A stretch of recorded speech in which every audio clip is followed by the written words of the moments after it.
Woo!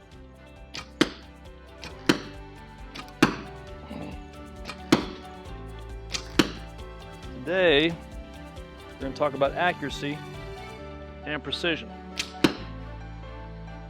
Stick around.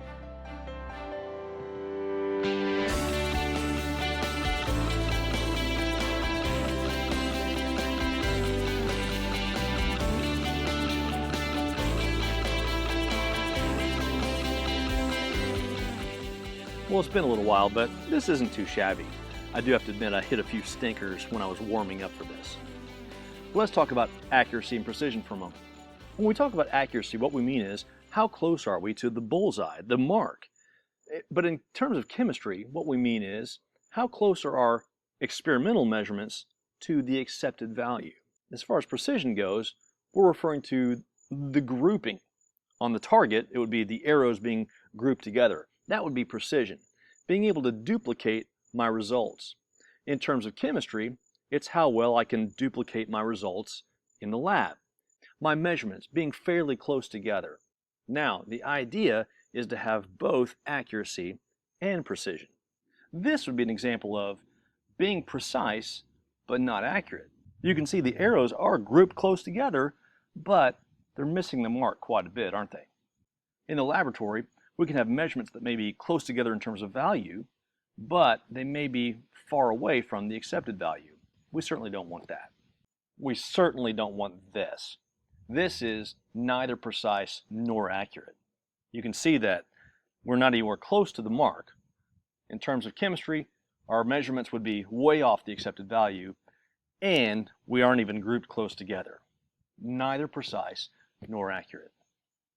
Now this is more like it. This is what we hope to achieve. Accuracy and precision. On the target, you can see the arrows are hitting the mark and they're also grouped together very well. In the laboratory, what we mean is that our measurements are close to the accepted value and grouped together well. Accuracy and precision. Now, anytime there's a difference between the value that we get in our experiment and the accepted value, we call that error. So error, very simply, is the accepted value minus the experimental value. And just in case the experimental value is bigger than the accepted value, we use absolute value to show that it's always a positive number. We can also show the percent error. We do that by simply taking the error and dividing it by the accepted value. And we multiply that by 100. So the absolute value of the accepted value minus the experimental value over the accepted value multiplied by 100. But there's a little easier way to remember it. I like to remember it this way. What you want minus what you got over what you want times 100. That's what you want minus what you got over what you want times 100. Now, if you're interested, at the end of this video, there'll be a link to show you how to get to a video that has a little bit more fun with this. I think you'll like it. So why is precision such a big deal in the laboratory? Well, it's because of the tools we use. We are limited by the precision of the tools we use to measure. For example, if I use a digital clock like this, then my precision is limited to the minute. That's as best as I can get. However, if I use a stopwatch, I can get down to even the 100th of a second. It all depends on the device I'm using. So the better the device we have, the more precision we can get. It's important to note, I can only report the digits of my measurement that are in keeping with the precision of my instrument. I can't go any farther than what the instrument will report. Those reported digits that I use in my measurement are what we call significant figures. When I use significant figures in my reporting, I'm including all the known digits, the ones I can tell without question, and one additional estimated digit. Let's use the measuring of this pencil as an example. You'll see I'm using a meter stick to measure this pencil. This meter stick is divided not only into centimeters, but also millimeters. So I can be certain to the millimeter of my precision. But I'm also going to estimate one extra digit, one estimated digit, beyond the precision that's known to me. Let's take a look. When you look at the end of the pencil, we can obviously see that it goes beyond the 18 centimeter mark, but not quite to the 19 centimeter mark. So in other words, we know that it is 18 centimeters. Now, as we look at those smaller lines, those millimeter markers between the centimeter markers, I can see that it reaches the 8th mark, but not the 9th mark. Do you see that? So in other words, my pencil is between 18.8 and 18.9 centimeters. But which one? Now I look at that space between the 0.8 and the 0.9. In that highlighted area that I'm showing you now, I can see that the pencil lead is a little more than halfway between the two. So I'm going to estimate that that last digit, that extra estimated digit, will be a 6. Some people might even say 7, but 6 is fine. Remember, it's estimated. So I'm going to call this 18.86 centimeters. Mind you, because of the precision of my instrument, I can only go that far. I can't go any farther. I can't say, for example, 18.862, because I can't go any farther than my estimated digit. So that's how significant figures work. Now you might be wondering, why even go to the trouble of that estimated digit? Well, if we don't, then that little bit of extra length that we didn't measure is error. And if we have enough of those measurements put together, that error begins to accumulate. And that's not good in the laboratory. So we use that estimated digit to give us one little extra bit of precision to help us in our measurements. Of course, in all this, our precision is only as good as the accuracy of our instruments. That's why we always check our instruments from time to time against standards that have been set to make sure that those instruments are recording properly. Now, what if you're reading measurements from somebody else? How would you know what numbers are significant? Well, here are some rules that we apply. Rule number 1, all non-zeros are significant. So in other words, 1, 2, 3, 4, 5, 6, 7, 8, 9, all of those digits are always significant, all the time. For example, this number right here has 4 significant figures. You can see that they're all non-zero numbers, and so therefore all 4 numbers are significant. But what about zeros? How do we treat those? Well, rule number 2 is our first zero rule, and it reads like this. Any zeros sandwiched between non-zero numbers are significant, no matter how many. So watch this. This number right here has 5 significant figures. You can see that the zeros are sandwiched between non-zero numbers, and so therefore those zeros are also significant. So we have the non-zero numbers that are obviously significant, and those zeros, by virtue of the fact that they are sandwiched between the non-zero numbers, are also significant. But what if they're not sandwiched? That brings us to rule number 3. All final zeros to the right of a decimal are significant. Take this number for example. Notice the 0 all the way to the right after the decimal. Because that decimal is there, it provides significance. You might be asking why. Well, what it means is that that person had to estimate to that point, and by estimating, that creates significance. So, in other words, that 0 is significant. But what about this one? Yes, both of those zeros are significant for the same reason. So again, all final zeros to the right of the decimal are always significant. But what if there's no decimal? That brings us to rule number 4. If there's no decimal, any zeros to the right are not significant. We call those placeholder zeros. Take a look at this number, for example, 17,000. Now, you might look at that and say, well, why are those zeros not significant? Without a decimal, we can't be certain of the precision of the measurement. Look at it this way. Did that person just estimate that there were 17,000? Or did they get 17,000 exactly? Since it's not our measurement, we don't know for certain. If there was a decimal, that would let us know that that person took the time to estimate to that point, and therefore giving us the precision we need to report all those numbers. But in this case, we don't have that, so this number 17,000 only has two significant figures, the 1 and the 7. The 3 zeros there are simply known as placeholder zeros, and they are not significant. By the way, if we were to write this number in scientific notation, we would only write the significant figures involved. So, instead of 17,000, we would write this as 1.7 times 10 to the 4th. So we can always remove the placeholder zeros when we're writing a number in scientific notation. But remember, if the zeros are significant, we'll include those in scientific notation. Take this number for example. Remember that decimals give significance, right? So if we rewrite this number in scientific notation, we're going to rewrite it as 1.300 times 10 to the first power. Again, decimals give significance. Decimals give significance to the zeros on the right. Now in regards to rule number 3, we said all zeros to the right if there's a decimal involved. Decimals give significance to the zeros on the right. So what about this number? The zeros that are just after that decimal, before the first non-zero number, those are not significant. Those are also placeholder zeros. Think of it this way.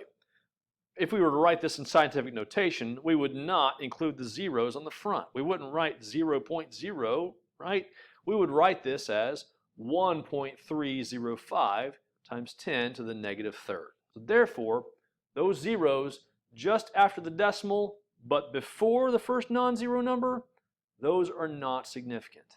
Only final zeros are significant if there's a decimal involved. One last rule. If we're using counting numbers, for example, if we're counting pennies or counting something else, those counting numbers are seen as having an infinite amount of significant figures. That'll come into play later on when we add or subtract with significant figures and multiply and divide with significant figures. So counting numbers and defined constants have an infinite amount of significant figures. To help me illustrate significant figures a little bit better, I want to introduce this to you. This is my significant zero machine. This helps me to determine whether a zero in a measurement is significant or not. Now in this significant zero machine, I use tennis balls for all my non-zero numbers, 1 through 9, and I use small balloons to represent my zeros. At the end of my device is a cap with a sharp end on it.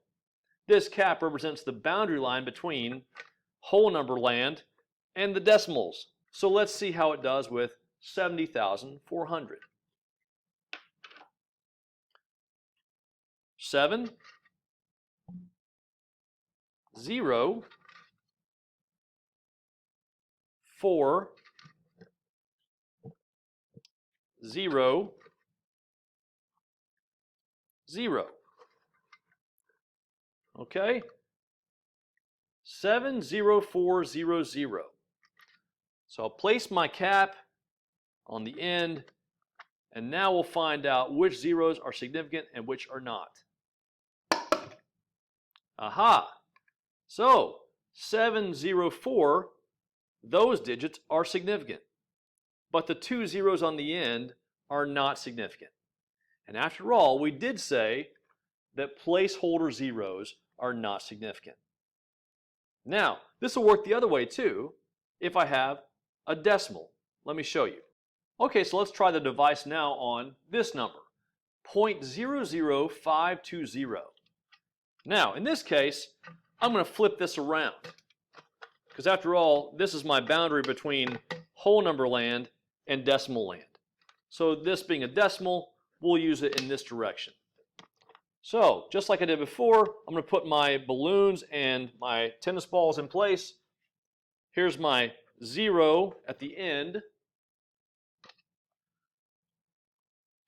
2, 5, 0, 0. Okay? I have to load it backwards in this case, but that's okay. So 0.00 0.520. Let's see what happens. Put the cap in place, and here we go. Aha! So we see that the 5, the 2, and the 0 are all significant. But the 2 zeros in front of the 5 were not significant because, again, they were placeholder zeros. This 0 is a final 0, and it's after a decimal, and so that's why it's significant. So 0.00520 in the device shows us that this 0 is significant, but these two were not. Now the cool thing about this device, if we have a measurement that goes across the boundary between whole number land and decimal land, like so,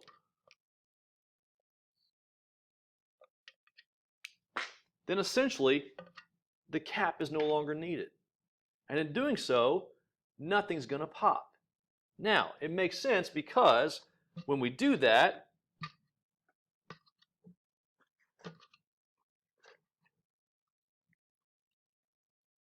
we have significance on these 2 zeros that were popped before. Why? Because now they're in between 2 non-zero numbers. 1.00520. All 6 numbers are significant. Again, if there's no pointy cap on the end to pop anything, nothing gets popped, everything is significant. All 6 digits. Hey, I've got some extra balloons, so let's see what 80,000 does. Which zeros are significant and which are not? Here we go. Oh my goodness, all the zeros were insignificant. After all, the zeros were only placeholder zeros in this case. There's no decimal involved. There's no significance because no decimal was involved. So thanks for humoring me. Like I said, I had some extra balloons to get rid of. Before we move on, let's have a little practice. How many significant figures are in each one of these? Let's start with the first one, 14.2. Right, 3. Since all of these are non-zero numbers, we know that all non-zero numbers are significant. So therefore, there are 3 significant figures there. How about this number, 14.2005? Good. There are 6 significant figures there. We have these non-zero numbers, but also 2 zeros that are sandwiched between non-zero numbers. Since they're sandwiched between, that means that they are significant. So we have 6 total. What about for this number right here, 14,000? Did you say 2? I hope you did. 2 is the correct answer. These are what we call placeholder zeros, and they are not significant. Remember, the only time that zeros on the right are significant is when what? When there's a decimal involved. Decimals give significance to the zeros on the right. So in scientific notation, we would write this as 1.4 times 10 to the 4th power. Notice we don't use the zeros because they are not significant. Last one, what about this number right here? 4, right. 4 significant figures. Why? Because decimals give significance to the zeros on the right. So, you might be wondering about this guy right here. By virtue of the fact that this guy is significant, that means that this one is sandwiched between 2 significant digits, and so therefore it's also significant as well. Get it? Okay, so 4 significant figures for this last one. Hope that helps. When we're using significant figures in mathematical operations, we have a couple of rules. The first rule is, when we're adding or subtracting, our answer must have the same amount of digits to the right of the decimal as the original value with the fewest decimal places does. So in this case, since this first value only goes to the 10th place, we have to limit our answer to the 10th place as well. That means any significant figures beyond this point will have to be rounded into this place right here. So 77.2. Now for multiplying and dividing, it's actually a little simpler.